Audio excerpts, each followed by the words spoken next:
he was legally allowed to carry that. You're legally allowed to open carry in the state of Texas, and he had a license to carry. Okay, gotcha.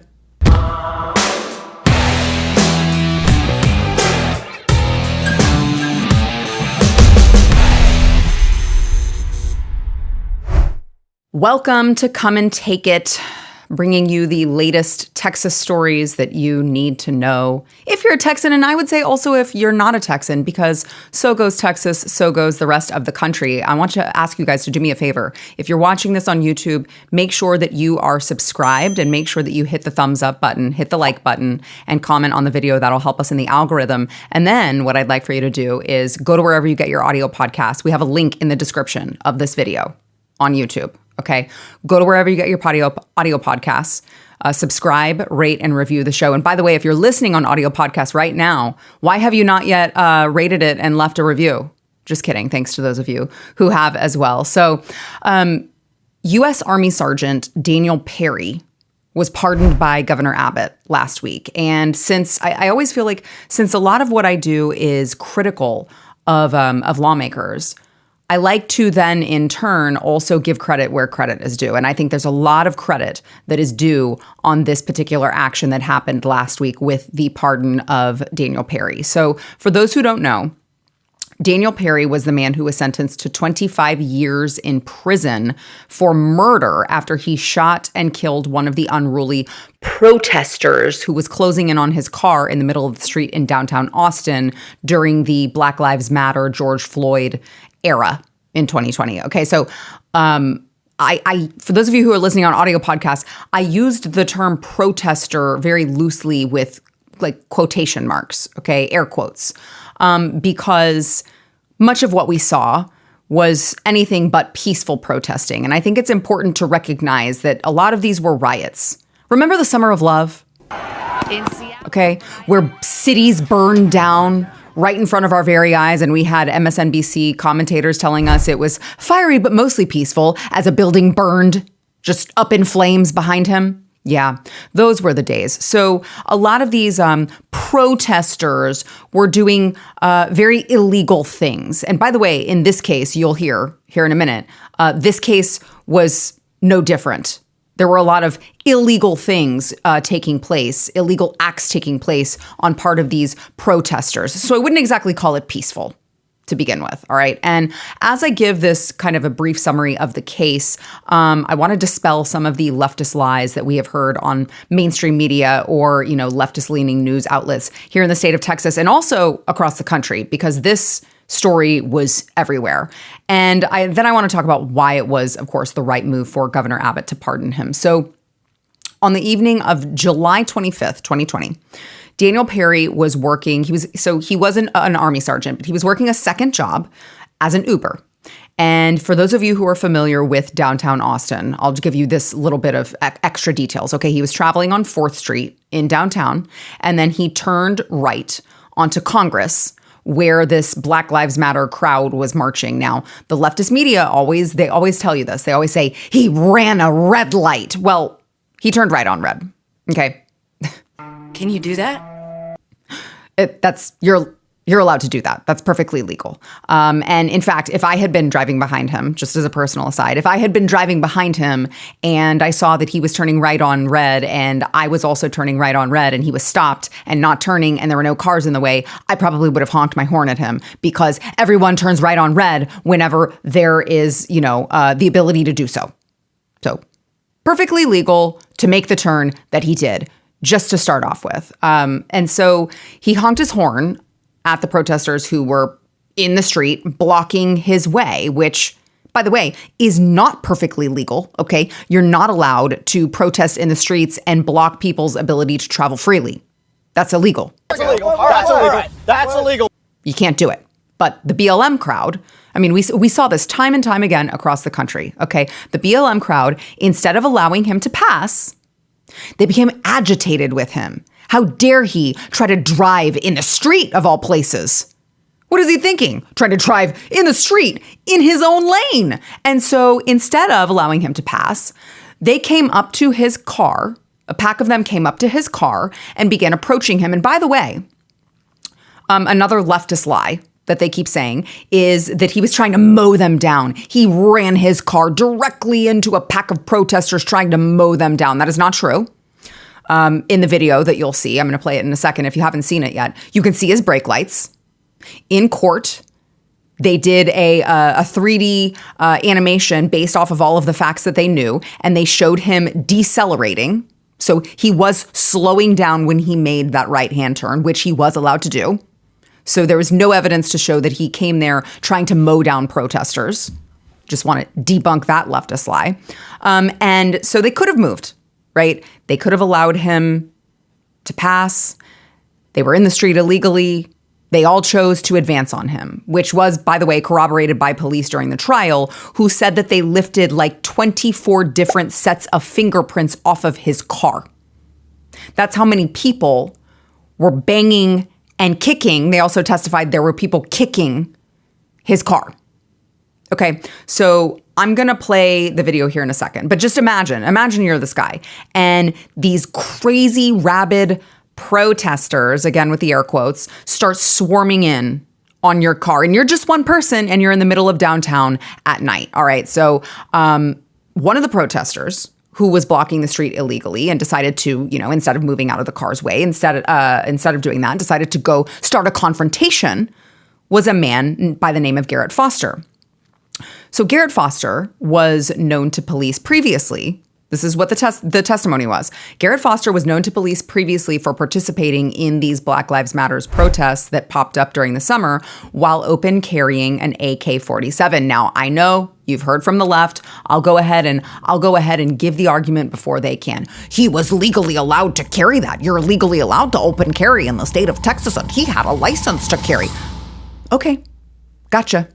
I'm not arguing that. And by the way, Daniel Perry also had a legal right to carry as well. But the problem is that police actually testified that the officers had previously warned him at these protests already that he was carrying his rifle in a dangerous manner.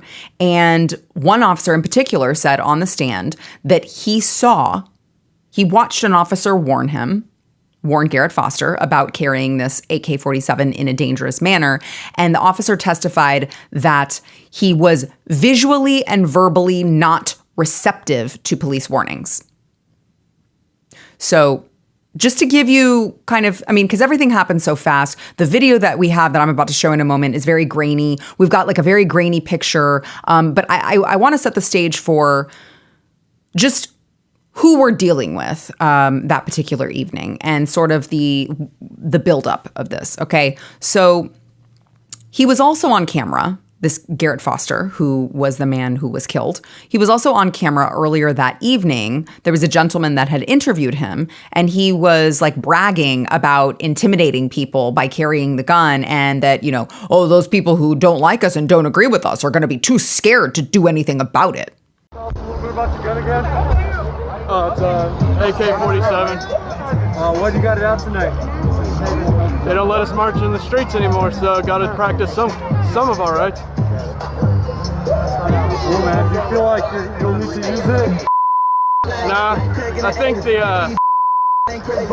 I use it against the cops, I'm dead. And I think all the people that hate us and, want to say to us are too big of a stop and actually do anything about it. So why'd you start carrying? Well, our roommate got arrested and they stopped letting us march anywhere, so started carrying.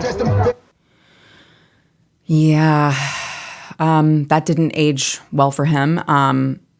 Just imagine that, okay? Think about what he said. I think if I used it against the cops, I'm dead. But all the people who hate us are too big of bleep to actually do anything about it. Wow. Kind of shows you his intention, I guess. And then, of course, when he mentioned at the beginning and then there again at the end, they don't let us march in the streets anymore. We're not allowed to do this. We're going to do it anyway, and I'm going to bring protection because I know that I'm breaking the law. He was there admitting he knew he was where he was not legally supposed to be. He knew he was in the wrong. He knew he was in the wrong by blocking people's ability to travel freely, and he was the aggressor anyway. Because I'm going to be honest with you, I don't know why you walk up to a car if not for bad intentions. I mean, you're either painfully stupid in thinking that you are not like in danger of getting run over, or you have bad intentions and intend to be the aggressor. And so you hear him on camera boasting that he wants to be the aggressor, boasting that it scares people and he knows he's going to go out and do something that he's not supposed to do. So he might as well carry this rifle as an added means of protection. So with the rifle, he walks up to the car. Okay, he's got the rifle in a sling. He has it on a sling around him. And with his rifle, with all of these people, he walks up to the car. And by the way, witness testimony says he walked up like this. When he came up to the car, it was about, I'm not talking about when he came up to the car, I'm talking about when he was 50 to 100 feet away from the car. Okay, well, pretty much the whole times. So walks up to the car with the gun, holding onto the gun with a group of people who are beating and kicking the car, trying to, I mean, if this is me, I'm pretty certain that these people are trying to get me. They're banging and kicking down my car. Some of the protesters did admit to kicking and yelling at Perry and his car. So a mob is attacking me, trying to get to me, and one of the members of the mob is carrying a gun, a rifle. All right, so it all happens very fast in the moment, but you can imagine if you're Daniel Perry, you feel the need to defend your own life against this giant mob, at least one of whom is armed. So I'm going to play, here's the incident, and just before I play it, this is from two different angles. So one of the angles is from across the street, and one of the angles is from like the sidewalk next to the road where Daniel Perry was. So here's the moment.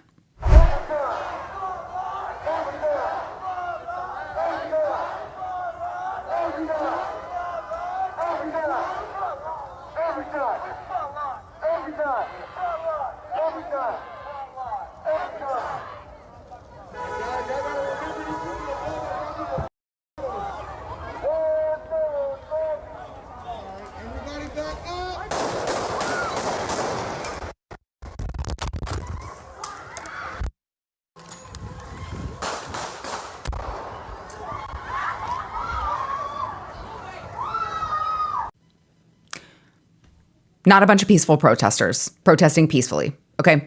And it's tragic anytime a life is lost, but I think it's important to be clear here and make sure that we don't let facts get in the way of feelings, I guess, as Ben Shapiro would say. That's meant to be the other way around, actually, I know, but... So I'm going to show you right now.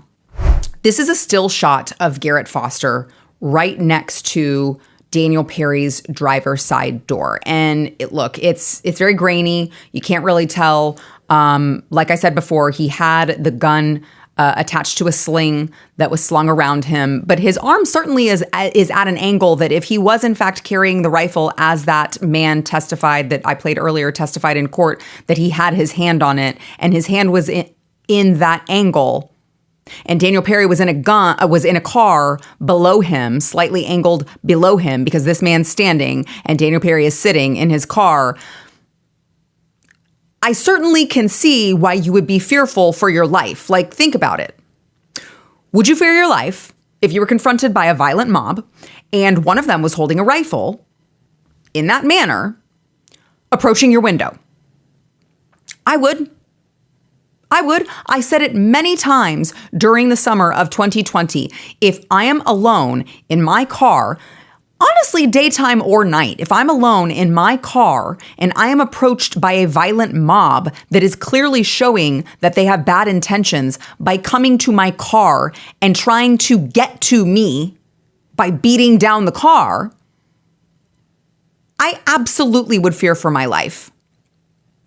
And so I think any reasonable person would fear for their lives. Why else would these people be trying to attack you while you're inside a car by yourself? And luckily, in the state of Texas. We have very strong laws pertaining to, the right to self-defense, the Castle Doctrine, and things of that nature. But Perry's problem wasn't Texas's law, okay?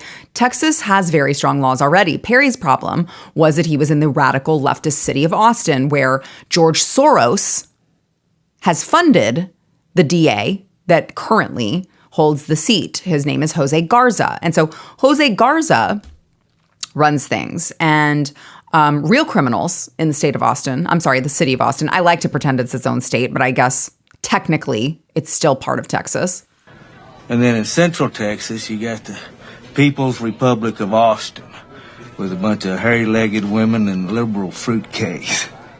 In the city of Austin, real criminals get released. Real criminals get their charges dropped. Real criminals may not even get arrested in the first place because the police already know that the DA is going to do nothing and all their work will be for no reason. So real criminals don't get charged. White men acting in self-defense do. Them's the rules now in Austin with Jose Garza at the head of things. And so when a lawless thug who is controlled by George Soros, like Jose Garza is, when someone like that is in charge, you can expect him to rig the game in this case, which he did, okay? Because in the trial, it came out, or after the trial, I should say, it came out that one of the police officers who testified at the grand jury, in front of the grand jury, accused Jose Garza of witness tampering. So I want to read you what this particular police officer said in an affidavit. I firmly believe the district attorney's office, acting under the authority of Jose P. Garza, tampered with me as a witness. Often witness tampering is subtle. In this case, there were foreseeable consequences if I did not comply and tailor my grand jury presentation as directed, and failure to do so would adversely affect my working relationship with the district attorney's office for the foreseeable future. I was afforded no choice but to comply with the directives that were issued to me by Jose Garza through his assistants. I am familiar with the crime of witness tampering as set out in the Texas Penal Code, and under the circumstances, believe myself to be a victim of such tampering. So this guy actually said that he had exculpatory evidence in this case. And exculpatory evidence means it would actually exonerate. It would at least help exonerate the person who is trying to defend their own character, okay? So in this case, he had exculpatory evidence that could have helped Daniel Perry. It was a fact of the case. And Jose Garza did not allow him to provide that fact. Jose Garza only wanted facts that hurt Daniel Perry, that clouded the jury's judgment on Daniel Perry. And so this particular officer, as he went through the grand jury, he went along with it. He agreed to it because he didn't want it to cost him his job. Here's what happened after he came forward with this sworn affidavit. They retaliated against him and put him on the Brady list. And that officer ended up having to leave the force because Jose Garza decided to retaliate against him after he came up and said, you know what, I got to do the right thing. I got to tell people what happened. This guy just got 25 years for murder, and we withheld evidence. That's a big freaking deal, okay? So one of the things Daniel Perry had against him, a corrupt DA. Even without corrupt DAs in charge, okay? You don't stand a fair chance. You don't stand the chance to get a fair trial, I should say, in the city of Austin if you have, first of all, if you're a white man who just shot a BLM protester. I would say regardless of the circumstances, they always say, well, you are afforded the right to a jury of your peers. Yeah, I've got to tell you, if I were on trial in Austin, I can guarantee you the people who live there are not my peers. That would not be a jury of my peers. Those people are so far out there.